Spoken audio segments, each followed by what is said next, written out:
general topic of biosignatures. And biosignatures are something that's very important in biology and astrobiology, because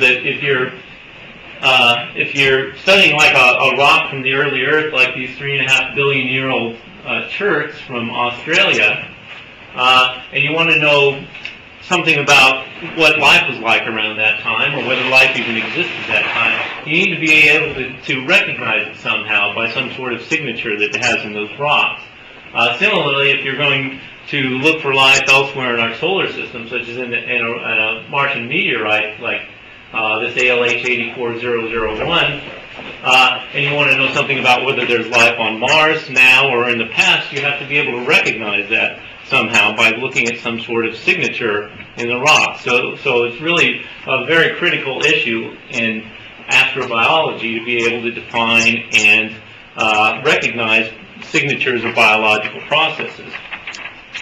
So the idea, or conceptually, the idea of having biosignatures is that biological processes form some certain definable set of products that you can recognize as being biological.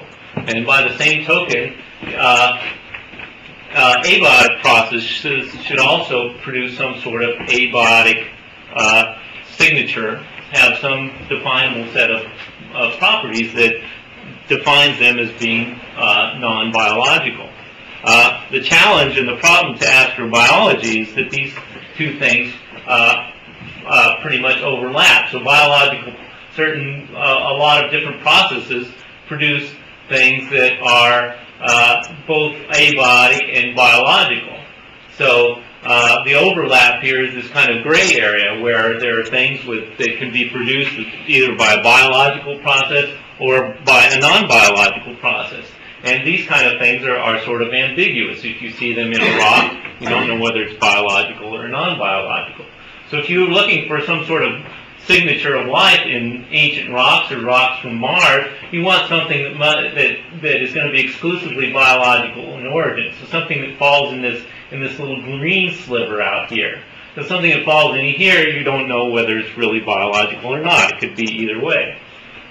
You can also have certain things that have a purely abiotic signature, something that is produced only by non-biological processes and therefore defines whatever that product is as being something that is clearly non-biological. So what I'm going to talk about today is specifically looking at carbon compounds as potential biosignatures. And I'm going to take somewhat of a skeptic's view.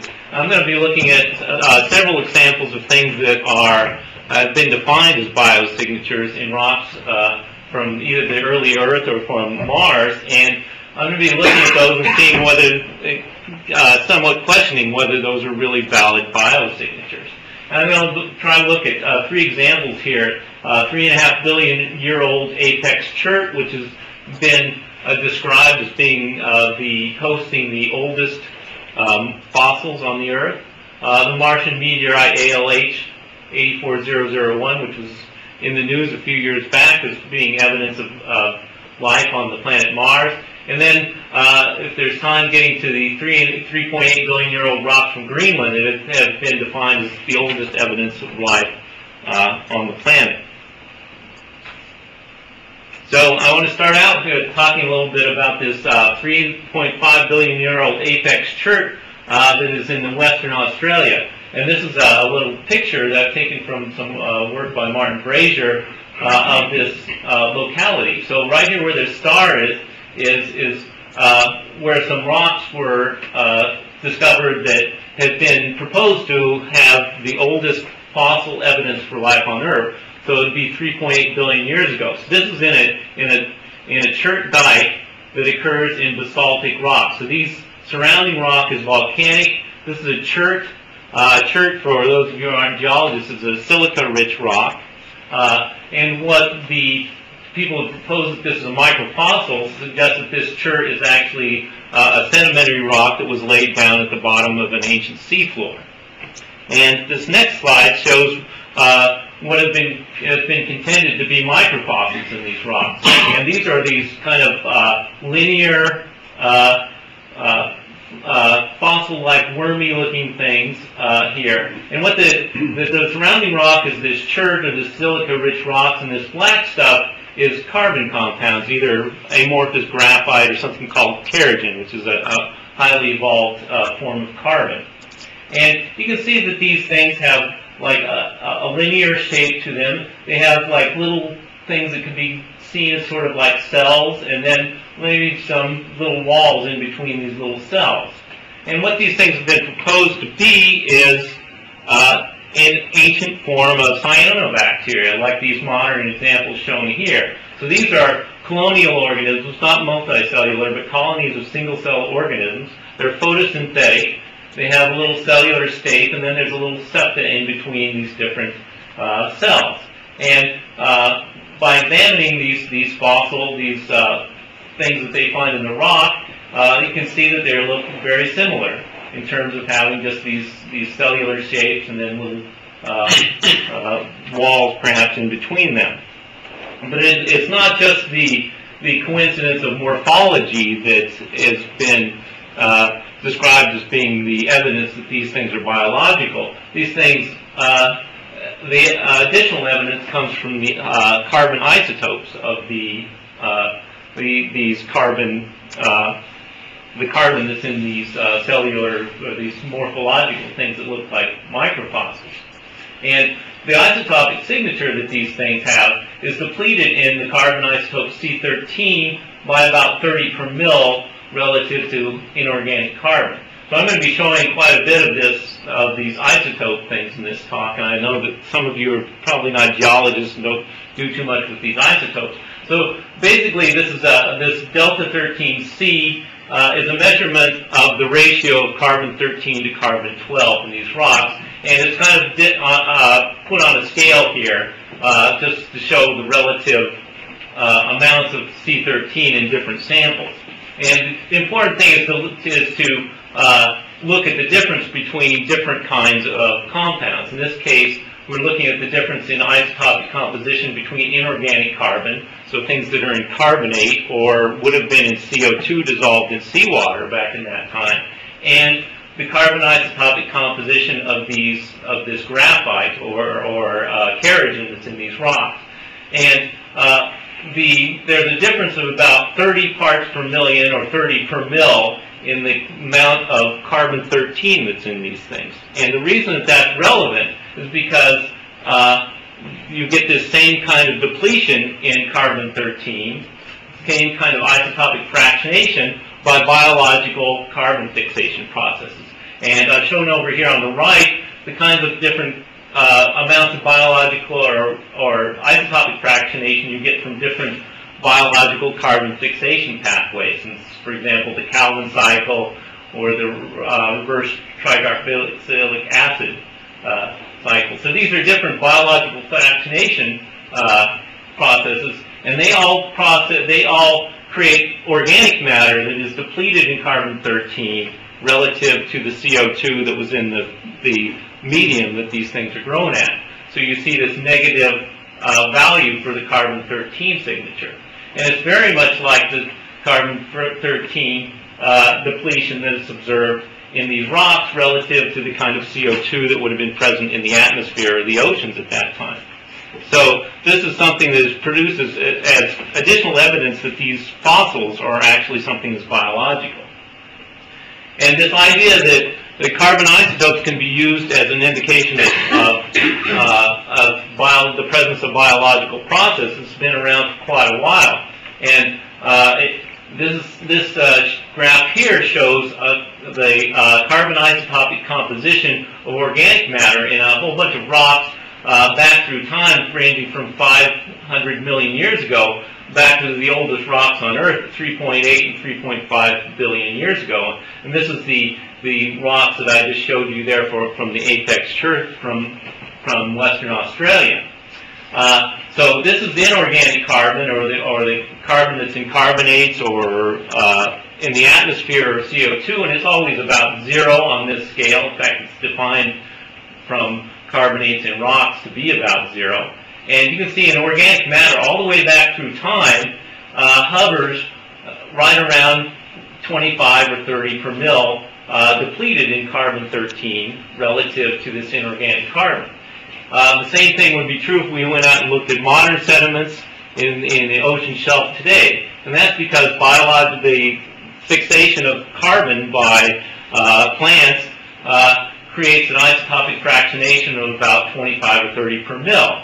So the fact that these things are all the way back through time show this same isotopic fractionation has been pretty powerful evidence that all the way back through time we have some sort of photosynthetic fixation of carbon that's dominating the carbon that's being accumulated in these rocks, going back from present day all the way back to the oldest rocks that we have on Earth at 3.8 billion years ago.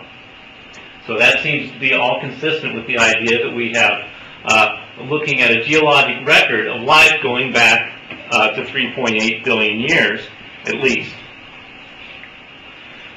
Well, a couple of years ago, a group led by Martin Brazier and John Lindsley questioned whether these fossils from Australia really were fossils. And one of the pieces of evidence that they produced to question this, or that made them question whether these things were fossils, when they looked at some of these things from this same outcrop of rocks there in the apex chert, they found that a lot of these fossils, instead of being just nice linear kind of cyanobacterial shapes, actually had a lot of branches and bifurcations and other things on them that make them look less like these cyanobacterial kind of linear colonies of cells. When this was originally proposed as a fossil site, this little layer of chert here, which is surrounded on both sides by volcanic basaltic rocks, was interpreted as something that had been laid down as a sediment at the bottom of the ocean. And you could imagine cyanobacteria accumulating at the bottom of the seafloor and being incorporated into these sediments. But when they looked at a lot of the rocks that were surrounding this chert vein here, they found that the basalts were all hydrothermally altered in a zone around this vein, and that, combined with some of the characteristics of the vein, led them to believe that this vein, instead of being sediments, was actually hydrothermally deposited vein material from hydrothermal solutions that were coming up through this rock. So if these things are cyanobacterial, you certainly wouldn't expect them to be accumulating in a hydrothermal vein that's carrying fluids up through the crust. So that would certainly indicate that these things are not likely to be cyanobacteria, as had been proposed. So they suggested a different origin for these carbon compounds, this graphite, and they suggested it comes from abiotic organic synthesis deep within this hydrothermal system. So the idea with this abiotic organic synthesis is that you have some rock, such as olivine, which undergoes hydrothermal alteration, often forming through this reacting olivine with water to form serpentine plus other minerals. This is a process known as serpentinization. And this process produces a lot of hydrogen. This hydrogen could then combine with CO2 to make organic matter. And they suggested that that is the origin of this organic matter that we find in these rocks. So the idea then is that there was, adjacent to these basaltic rocks that we now see there, are some granite intrusions. So this granite came in and intruded, set up a volcanic hydrothermal circulation system. There was some serpentinization reaction going on, producing hydrogen, combined with mantle CO2 to make some organic compounds. Some of the organic compounds get trapped, precipitated out in these silica-rich chert veins. The more volatile stuff then would have escaped out into the ocean. And these structures that we see in the rocks now that have been interpreted as microfossils, they suggest are just accumulations of organic matter around these kind of globular growing bits of chert. So rather than being some fossil, there's just by happenstance that some of these things come out looking like these linear things interpreted as microfossils. So you can see something down here would come out very much looking like these microfossils that are observed in the rock. So what they're invoking here is as a process to make make these hydrocarbons from CO2 and hydrogen is this process called Fischer-Tropsch type synthesis. And what Fischer-Tropsch synthesis is, it's a process that's often invoked in geology to make organic compounds out of inorganic CO or CO2. And what this process is it combines CO, carbon monoxide or carbon dioxide, with hydrogen to make organic compounds. And this Fischer-Tropsch process is a surface catalyzed reaction, so it goes on the surface of a mineral. The primary products of this thing are linear hydrocarbons, and it's mostly known as an industrial process. So, for example, the South Africans use this to make petroleum to run their cars on. So, the way this works in this Fischer-Tropsch type synthesis is you have carbon monoxide. It latches onto the surface, absorbs onto the surface of a catalyst. It gets reduced by hydrogen to make these methylene groups. These methylene groups then combine to make long-chain hydrocarbons, and that's the reason that the main products of this process are these kind of linear hydrocarbons. So this drawing here is meant to represent the structure of an organic compound with a carbon at the corner of each one of these little things. So this is a long linear chain hydrocarbon. This would be like a hexadecane molecule. So this is the kind of products that are made by Fischer-Tropsch synthesis.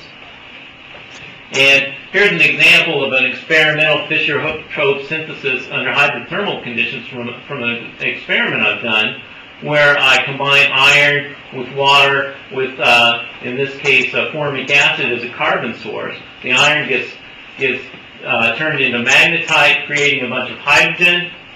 This molecule decomposes to CO2 and carbon monoxide, which then combine with hydrogen and make hydrocarbons. And what this plot shows is just methane, ethane, propane, etc. So these are all light hydrocarbons that are synthesized within the reactor just from these inorganic compounds that are input there.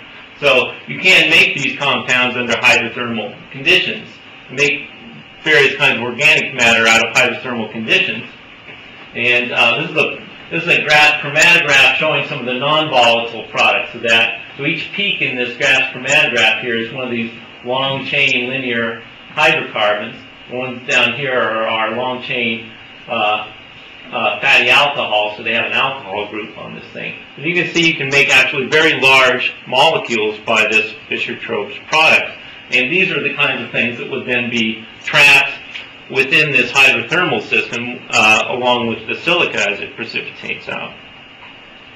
I'll skip that. Now, one question about this process is, you notice in this scheme where they have invoked Fischer-Tropsch abiotic synthesis as a means of explaining the rocks, the organic matter in these Warrawoona rocks, these apex cherts, is that they invoke a carbon isotope fractionation of about 30 per mil in order to explain the carbon isotopes that is observed in these rocks.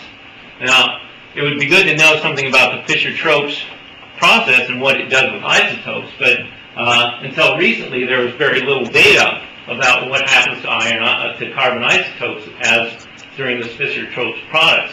There was a paper by Lancet and Anders published in 1970 in which they looked at a couple of different temperatures with different kinds of catalysts for this Fischer-Tropsch product, and they did observe that the high molecular weight compounds produced by this were in fact depleted in carbon isotopes to differing amounts.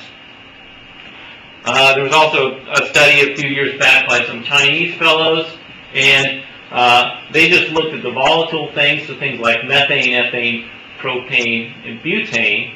And again, they did see an iron isotope fractionation. But this and also the previous set of experiments were done under purely gaseous conditions, so an industrial type of environment where they used just carbon, CO gas and hydrogen gas over an industrial catalyst.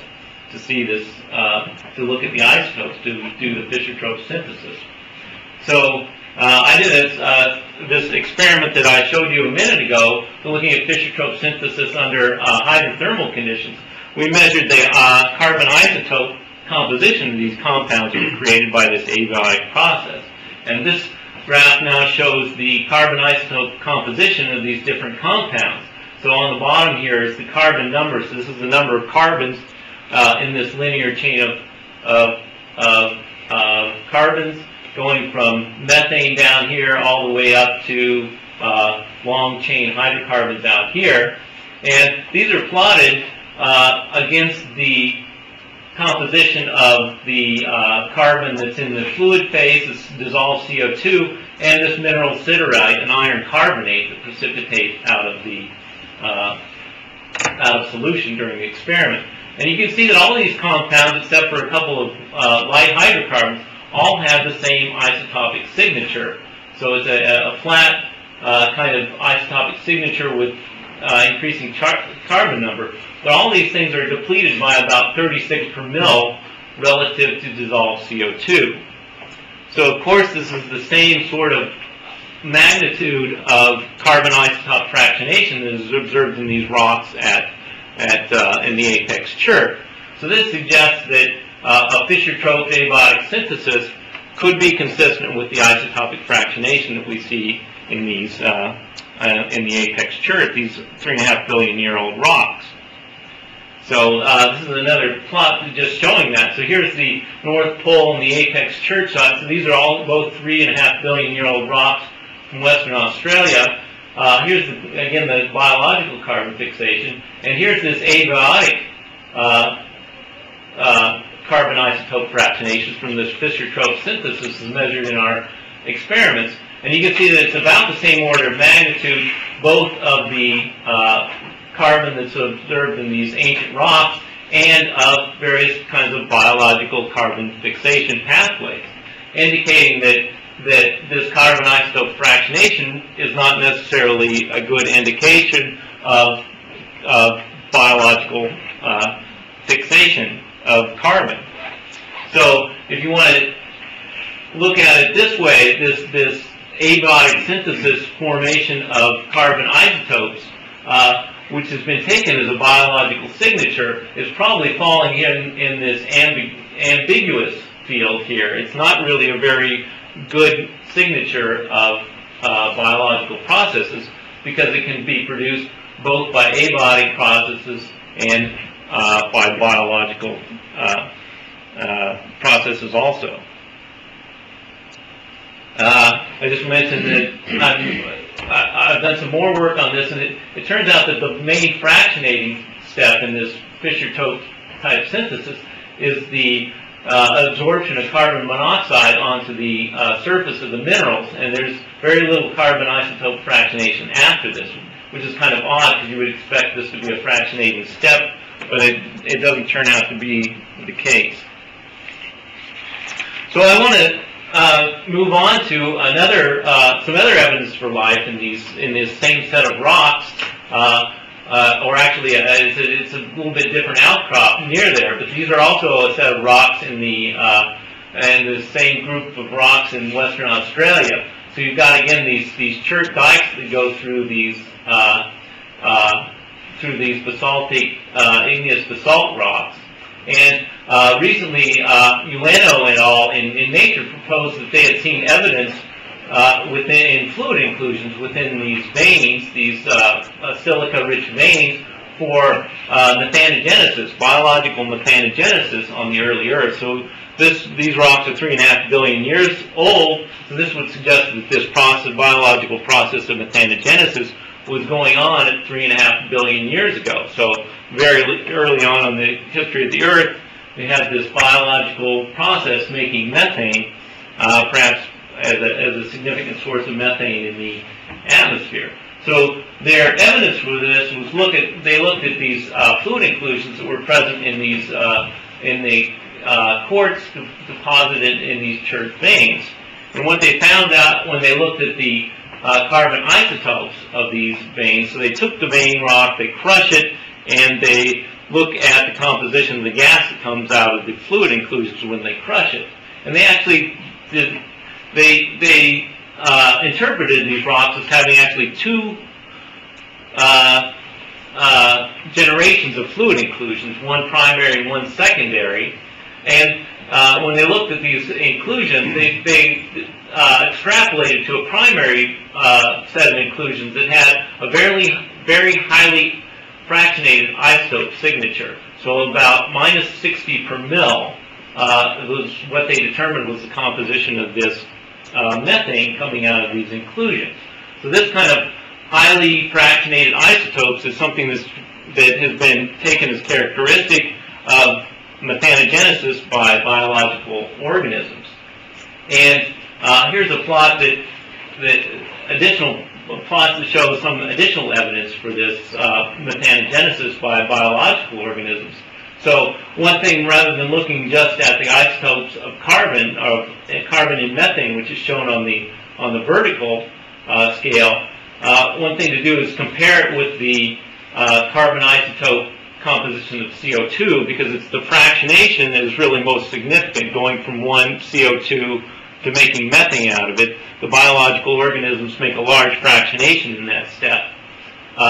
And so this plot here then shows the difference in carbon isotope composition between CO2 and methane.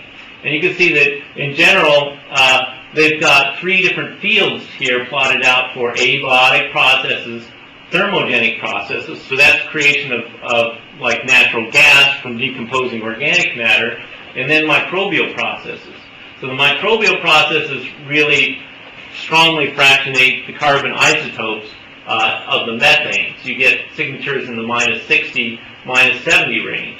And their methane in these rocks from Western Australia fall down here in this range for microbial production of methane. And this plot is shown maybe a little more clearly in this diagram. And this diagram is something that is traditionally used by people who study methane in natural gases to determine whether they have a microbial or a thermogenic origin. So a thermogenic would be an origin of decomposing organic matter, as is done in creation of petroleum and natural gas. So this is the field for natural gas. Microbial then would be methane that's made directly from microbes converting either something like acetate or CO2 into methane. And this is a plot here that shows the isotopic composition of methane versus the ratio of methane to higher hydrocarbons. So things like the ratio of methane to ethane plus propane plus butane. And biological things tend to produce methane that's very highly fractionated in carbon isotopes. So they get signatures of minus 50 to minus 80.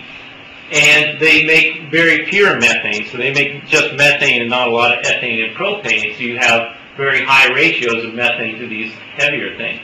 Whereas thermogenic natural gas is less fractionated and has a lot more of ethane and propane, these heavier compounds. So there's a very clear definition between microbial and thermogenic sources on this kind of plot.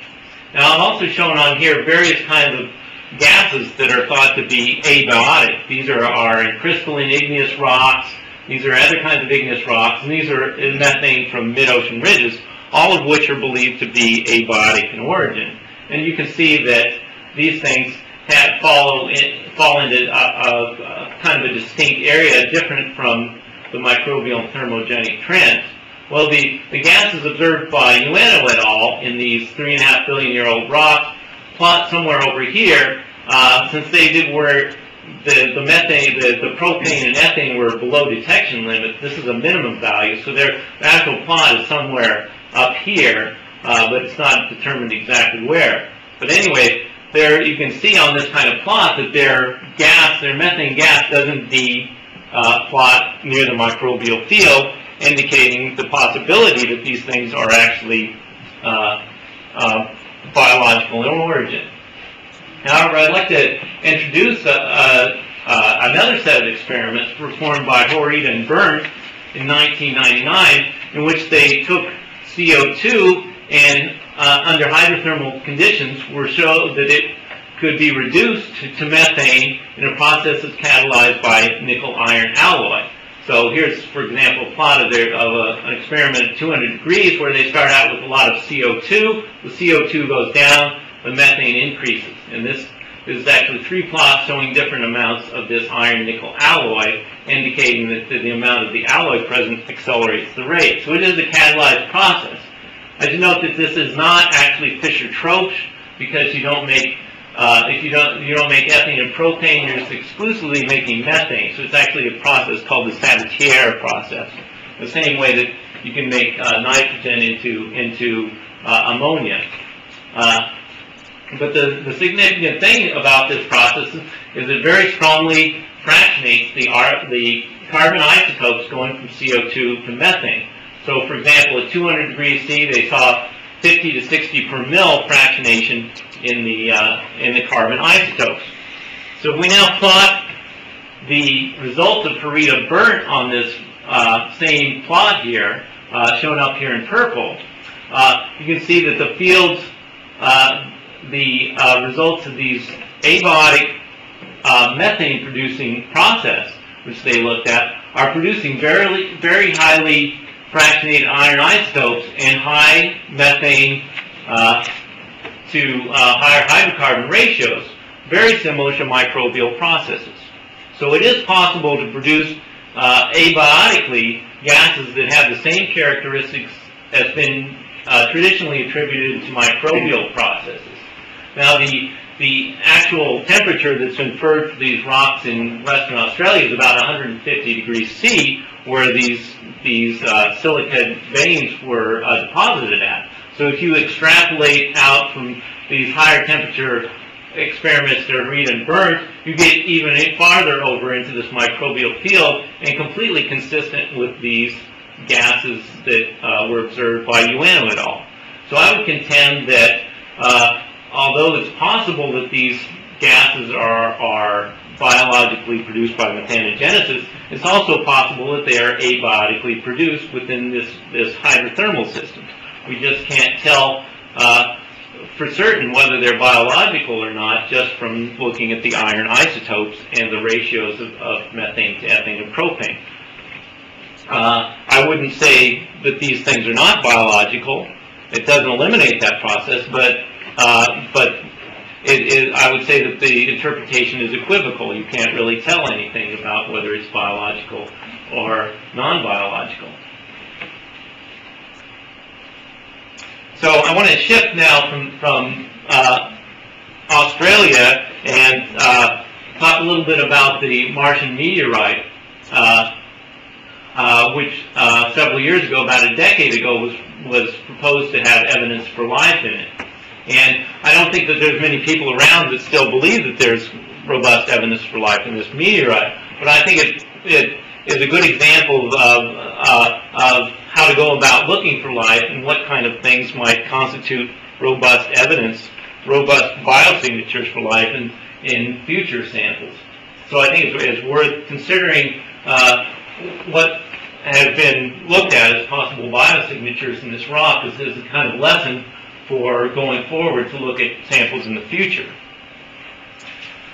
So when they proposed that there was life in this, evidence for life in this rock, they really keyed on 3 different things.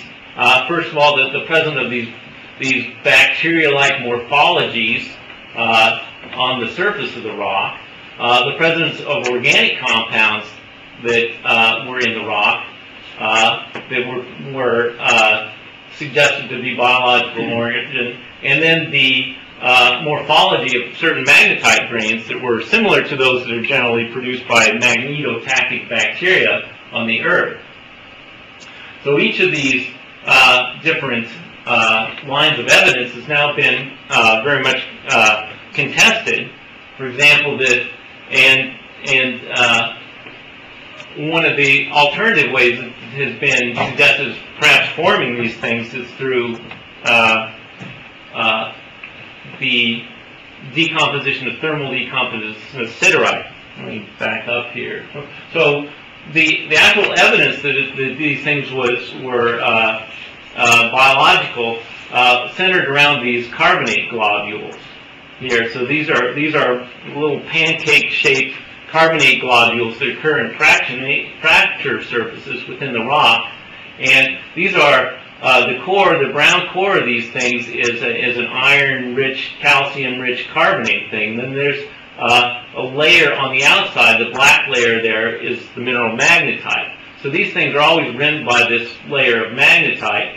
So these supposedly biologically created magnetite grains are all accumulated around the rim of these carbonate globules that are within the rock. And what's been suggested as an alternative to formation of these things by biological processes is by a thermal decomposition of siderite. So you have an iron-rich carbonate, that thing gets heated up to form magnetite, and it releases then the CO2 carbon in various different ways that were then volatilized out of the rock. So this has been proposed as an alternative, non-biological way of creating these magnetites. And a lot of careful work done by B.C. Golden has shown, in fact, that this inorganic method of heating up siderite and forming magnetite actually forms magnetites that are very close in morphology to the ones that are present in the meteorite itself. In fact, there are certain features that these thermal decomposition products have that these biologically produced magnetites by magnetotactic bacteria don't have. For example, this particular crystal face here is different in the biologically produced ones compared to the thermal decomposition products and the ones in the meteorite. So this is pretty good evidence that that you can create these things, but just by a non-biological process. So when you do this siderite decomposition to the magnetite, you release these volatile compounds, which could also be a source of organic matter. So these CO, and hydrogen can combine to make organic compounds, possibly explain the organic matter that's present there. And the organic matter that's present is primarily these things called polycyclic aromatic compounds, or PAH. And for example, here's the mass spectra that was shown in the original paper by McCollom, proposing life, and the main products there are these things, phenanthrene, chrysene. So these are meant to represent carbon, a circle of 6 carbon compounds with double bonds in between them, and several of these cyclic things to make them polycyclic aromatic compounds. So a few years back, I did an experiment to see whether you could actually make these things by decomposing siderite thermally. And in fact, if you just heat up siderite with water for 48 hours at 300 degrees C, you start making these aromatic compounds, just like it's the ones that are seen in the Martian meteorite. And in fact, you make these polycyclic aromatic hydrocarbons as prominent products, just like the ones that are seen in the Martian meteorite. So in fact, you can make the very same compounds that are observed in the meteorite just by this thermal decomposition process. So both of these signatures then seem to be consistent with the thermal, non-biological origin rather than interpreting it as life. And it turns out that these same sort of aromatic compounds are also present in a whole bunch of non-Martian meteorites, carbonaceous chondrites. You see very close similarities between the kind of aromatic compounds that are produced in this experiment and those that are observed in the meteorites. And I don't think that means these meteorites compounds are produced by thermal decomposition of siderite, but there's probably some common process going on there to make these compounds. There's a lot of the stuff in it is in the medium. Excuse me? There's a lot of the stuff around in star-forming regions. Yes, the solar system was full of this stuff in the early solar system, which is why it's accumulating in these meteorites. Yes, a lot of this stuff is pre-solar material. So, and it turns out that this whole idea of decomposing siderite also has a role in interpretation of rocks from the early Earth. Earlier I was talking about this set of rocks here at 3.5 billion years old from Australia. The oldest set of rocks on the Earth have also been interpreted as having life in it. This is a set of about 3.8 billion year old rocks from southwestern Greenland, at a place called the Ishua supercrustal belt, and a location off the coast of Greenland, Achilles Island. So these things are about 3.8 billion years ago, and these have been interpreted as having evidence for life on them. And in this case, there's no morphological evidence. The evidence for life in these rocks depends entirely on the fact that they show this depleted carbon isotope signature. So in the case of Ishua, it's averages about -10, and Achilles Island, these things average a carbon isotope completion of about -30. Again, consistent with this long-term trend that is, at least in younger rocks, due to biology, and the fact that they have this consistent trend of depletion, again, has been interpreted as the carbon in these rocks coming from some sort of biological process, which would mean that at least at 3.8 billion years ago, we had life already present on the Earth and contributing to the carbon that was deposited in these rocks. So this proposed as the oldest traces of life on Earth, and again, the evidence for life in these rocks depends entirely on the presence of C13 depleted graphite that has been measured in inclusions of apatite in 3.8 billion year old rocks. And this is a picture of a rock from Achilles Island from which this apatite was taken. This is a curiosity. This is a rock on this paper that's describing graphite inclusions within apatite, and there's actually no graphite included in this apatite. These things are fission tracks. So the one that's on the cover actually has no apatite, and no graphite in it. So here's the data on which this interpretation of life is based. So here is shown these Australia rocks, like the Apex Chert and other rocks from the Pilbara region. Here's the Ishua Banded Iron Formation, and here's the rock from Achilles Island. And you can see that these things are depleted. In the case of the Ishua rocks, average about -30. And in the case of the Achilles rocks, about -37, with a range of -20 to -50. So this is interpreted then as being a biological signature, the fact that these things are depleted in carbon isotopes. And that is the only evidence for life in these rocks, is this carbon isotope depletion. So it turns out that the interpretation of these rocks has been challenged on a couple of different, from a couple of different lines of evidence.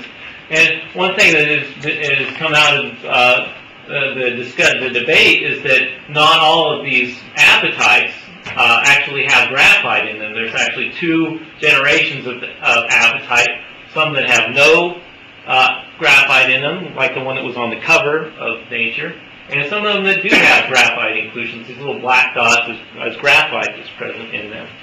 And the ones that have graphite in them are always associated with siderite. In fact, they occur in veins of siderite. For example, here's one of these apatites with nice graphite inclusion. Here's some siderite. Here's some magnetite. So the interpretation is that this graphite is coming from this decomposition, thermal decomposition of siderite, making magnetite, CO2, in this graphite. And you can see that the graphite in this case is not just in the apatite, but it's also in the surrounding minerals as well. So there's some in the magnetite, and there's some in between these different grains.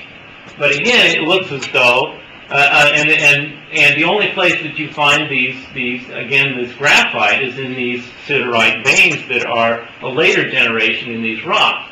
So again, it looks as though it may be siderite decomposition that is the source of this carbon that's in these rocks, rather than some biological process. And At this point, we don't know the carbon isotopic fractionation that occurs during this siderite decomposition process. I just got funded by NSF to find this out, but at the present we don't know. We don't know, but it's very possible that it is going to be able to reproduce this 20 to 50 shift in the isotopic composition of carbon and account completely for the carbon isotopic composition of the graphite in these rocks without having to invoke any sort of biological process. So I just want to leave you now with some bit of maybe a provocative kind of thought. And what I'm showing here is a timeline of the early Earth. And if you talk to most astrobiologists right now, they would tell you that the original life occurred prior to 3.8 billion years ago. It's very accepted. In fact, on the plane over here, I read in The Economist magazine that life on Earth has been on Earth for more than 3.8 billion years ago. And that's so this whole idea of acceptance of this 3.8 billion or 4.0 billion year old history of life on Earth is completely reliant on these two sets of rocks. The ones from Western Australia, like the apex chert, and these rocks from southwest Greenland, and the interpretation of this carbon isotope record and the fossil record extending back to that time. So if these things have life in them, in fact, the interpretation is often that these things are not only just life, but they're actually photosynthesizing organisms, so very sophisticated form of life. That means that the original life had to happen prior to that, so previous to 3.8. Now these oldest rocks on Earth, which are 3.8 billion years ago, are very close after this, what has been proposed to be a late heavy bombardment of the surface of the Earth by very large meteorites. And it's been, many people have proposed that this late heavy bombardment would have been so intense and heated the surface of the Earth that it would have sterilized the surface. So if you had this late heavy bombardment at about 4 billion years ago that sterilized the surface, and then you have the first evidence of life at 3.83 billion years ago, that means that the origin of life would have had to be very rapid. So that would imply that origins of life are very easy. I mean, as soon as the conditions are right, there it is, life, and it's a very short climb up the ladder to photosynthesis, and it's a very rapid sort of process. Now, there may have been life. Maybe there was some life that was created back here that might have lived through there. That's still a question. But in any case, it sort of implies that the origin of life is something that happens very rapidly. But as we've seen, this interpretation for the origin of life really relies very heavily on this carbon isotope signature. But if this carbon isotopic signature is actually something that's abiotic, and this carbon isotope signature might also be abiotic, calls into question whether some of these other things could also be abiotic. And maybe the record of life doesn't really go back 3.8 billion years. Maybe it goes back less than that. And maybe the real origin of life is farther along in the Earth's history. Maybe it's up here somewhere. In which case, maybe the origin of life really isn't something that happens very rapidly. Maybe it's something that took place very gradually. You'd had to have a lot of chemical evolution over millions, tens of millions, hundreds of million years. And it's something that happens very gradually. So if we want to invoke, for example, an early Mars that was warm and wet for a very short period of time, maybe in this kind of interpretation, it takes a long time for life to originate. Maybe life takes so long that maybe life never could get started on Mars because there was just not enough time. But anyway, I just wanted to close with that idea. Maybe we should at least consider the possibility that the origin of life occurred much later, and we need to look at something that's more of a gradual process.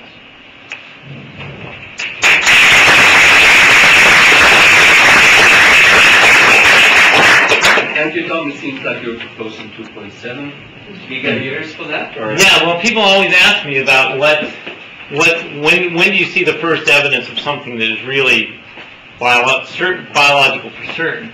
And one thing you can point to is that 2.7 billion years ago, they found in rocks this compound called a bacteriopane polyol. And that's a steroidal compound with a very complex structure, and that's something that you couldn't get non-biologically. That's something that you just wouldn't get from any non-biological process.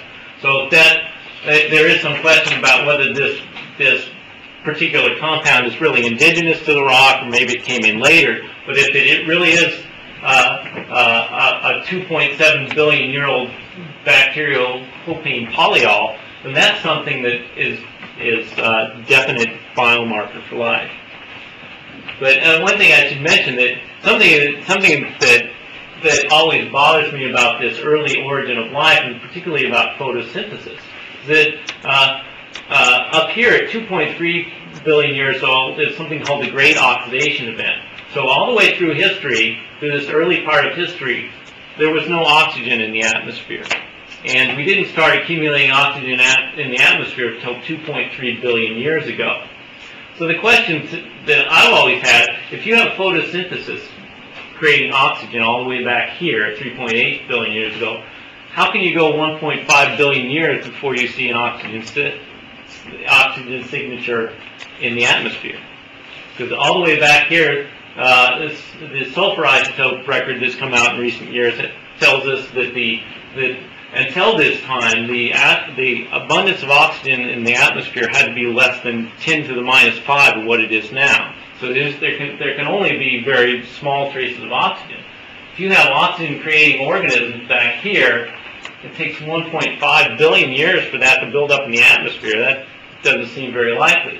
However, if it took 100 billion, a couple hundred million years for life to originate, maybe photosynthesis doesn't start till all the way up here, and then it's really a very short amount of time for the transition from a non-oxygen Earth to an oxygenated atmosphere. I don't know. Okay, questions for Tom? Excellent. Actually, there's probably some more questions, but one question that just occurred in a minute here is even 3.8 billion years ago, you have carbon deposits which come in layers. Is that clear why actually that should come in layers, even with both if it's biologically or non-biologically? Well, if it's biological, you can certainly imagine that having a biofilm like on the bottom that occasionally gets buried by a sediment gets washed over it, it buries, and then it grows again for a while, and then it gets buried over again. So you can definitely see, envision a way that you can have layers growing up biologically, sedimentary biologically. I don't know. I mean, there may be ways that you can do that same thing non-biologically. For example, you can have a hydrothermal system that's belching out organic compounds that then precipitate down. These things tend to be very, very soluble at high temperatures, but when they come out into the ocean, they precipitate out. Maybe those things get carried over into some sediments adjacent there occasionally and get... But there's a certain regularity always. It always comes and goes back again. It's just bizarre. I don't know. Maybe it's possible that that's maybe a better indicator of that there was life than some of these other things that are just based on carbon isotopes or something. Maybe that additional evidence of having some layering that you can't really explain would be sufficient to really demonstrate that some of these rocks are biological. But I mean, I don't know that I would have immediately a way to make them non-biologically, but. Alistair? You put, as far as I can see, two main arguments for abiotic reduction of the carbon isotope signature. One which was the siderite one I don't know anything about. The serpentinization one, as far as I can see, that's really testable because serpentinization with association with calcite veining is really common on the ocean floor. Yeah.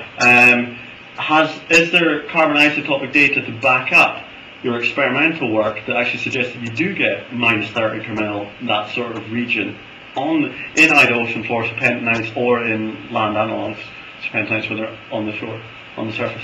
As far as I know, there isn't,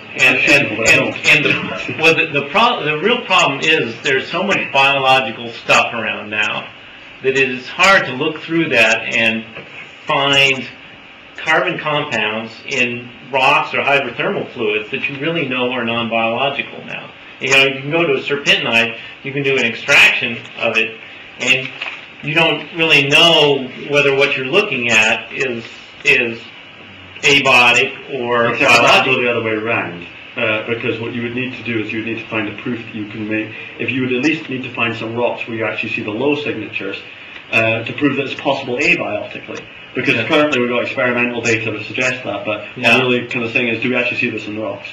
Yeah. Abiotic.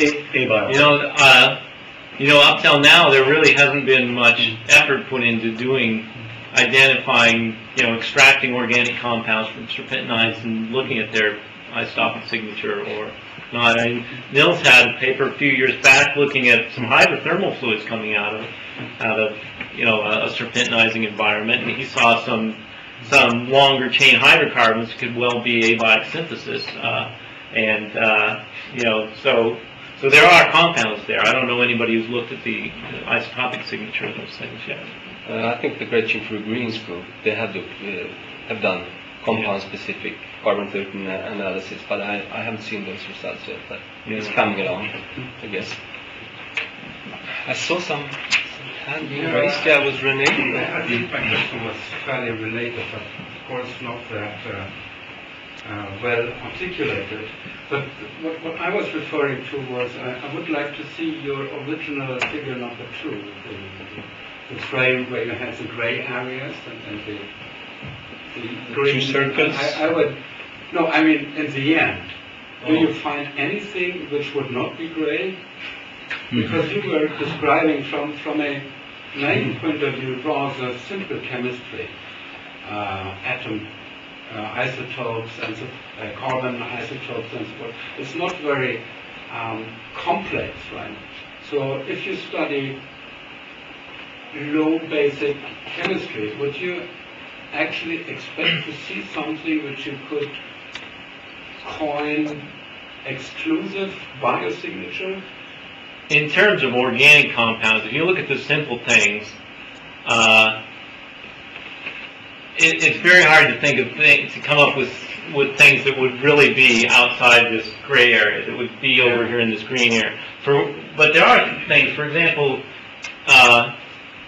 you can see in meteorites, you have simple carbon compounds, even like methane, ethane,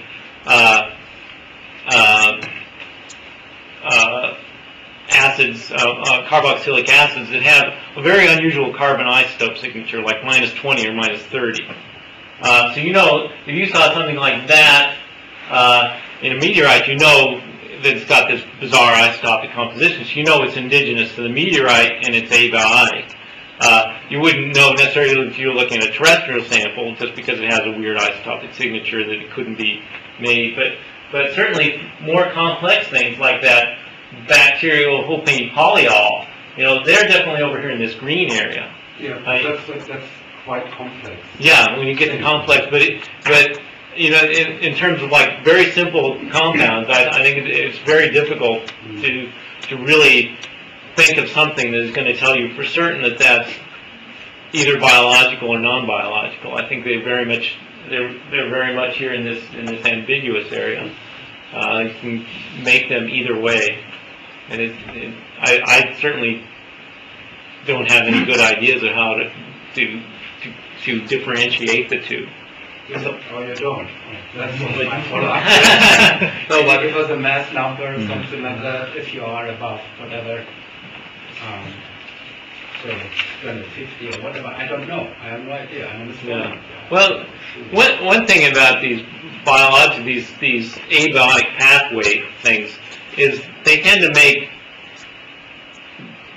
make certain characteristic compounds, plus they make sort of families of compounds. For example, like the Fischer-Tropsch things make this regular series of increasing carbon number things. And oftentimes biological things will make preferentially only certain compounds, like in all the membranes of all of our cells have preferentially C16 and C18 and C20 carbon chain links. They don't make, you don't see much 12 and you don't see much 26 in at least for our cells.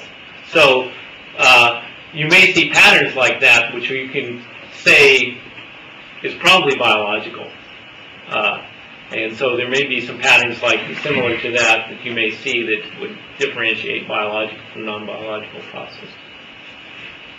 And one thing I should mention in terms of simple compounds, a lot of something like very simple amino acids often have the amino acids are atoms where are molecules that are chiral, so they have centers in them that are either left-handed or right-handed. And biological organisms will often, at least the one example of life that we know of on Earth, makes only one of those handedness things. So you can look at a very simple compound and see that it has only one, type of stereo makeup to it, and perhaps that could tell you that it's biological in a very simple compound. The follow-up question would be then, do you have any abiotic signatures that are certain? Simple.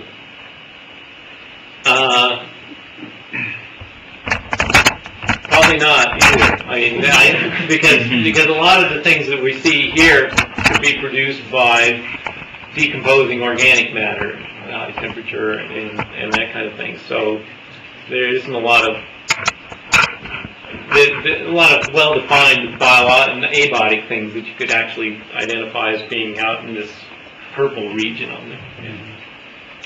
I was wondering, so the 0 point for this delta 13C, the abiotic zero point, that seems very well defined, very narrow range. But you actually, just a few minutes ago, said that it's quite hard to find any stuff that hasn't currently on Earth that doesn't have biological stuff in it. So how is this abiotic abundance pattern determined, and is it the same all over Earth? Is it a 13 to 12 CR ratio really that constant everywhere? Well, in the biological signal, the 25 to 30 fractionation comes from the giant reservoir of CO2 that's in the atmosphere and in the ocean, which is pretty much zero. So you always get this minus 25 and 30 because you're just taking this out of this big reservoir. You're taking a little bit of the carbon out of it, and that big reservoir always stays at zero. And presumably, an abiotic process, if you're taking CO2 from the atmosphere or from fluid that's equilibrated with the atmosphere and going through some hydrothermal system, you would create a fractionation of whatever it is, 30 minus 35, and starting out from the same zero ratio. I mean, this is basically by the atmosphere. Yeah. Okay. I mean, it appears to be, through time that the atmosphere has been the same through time as far as we can tell. It hasn't changed very much. So on this plot, on Mars and Venus? no, and it's not the same on Mars, which is why, for example, why you see carbon isotopes in Martian meteorite. For example, all the carbon compounds that are indigenous to the meteorite have a carbon isotope composition of like plus 40, plus 30, plus 40. Just because they're starting out with a different carbon isotope composition of that stuff from the beginning. Which is why you can tell, you can go to the Martian meteorite and you can look at the carbon in there, and you can tell whether it's actually indigenous to the meteorite or whether it's something that just flowed in from the melting snow around the meteorites, because it has this very distinctive carbon isotope composition. It's very different from the Earth. All right, should we stop on Mars and thank Tom once more? Thank you. For those who